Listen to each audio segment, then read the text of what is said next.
So building on this idea of tempo misalignment, I now want to demonstrate lateral dynamics processing.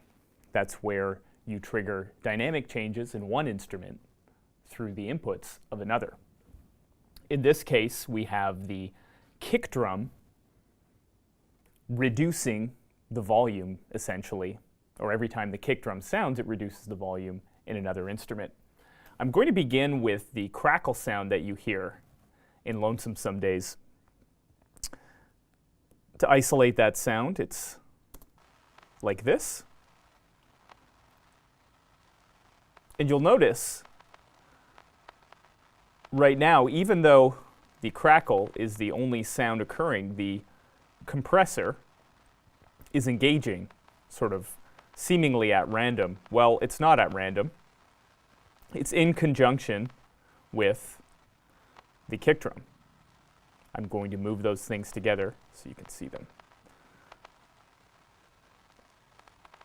And you'll notice that every time the kick drum sounds, so does our compressor. And the compressor reduces the volume in the crackle. So what we have in this case are amplitude reductions occurring in sympathy with the kick drum. So all of the tempo misalignment that I applied earlier in the kick drum is actually carried through to things like the crackle because they get quiet every time the kick drum sounds. So some of that rhythmic feeling is transferred to the crackle. In addition, I have also set up sidechain compression on this pad sound, and you'll notice the same thing, that when the kick drum occurs, the pad reduces in volume. Right here we have the gain reduction meter showing us that every time the kick drum occurs, the pad is reduced in volume. By itself, it sounds pretty unremarkable, maybe even annoying. But in the context of the track, it sounds like this.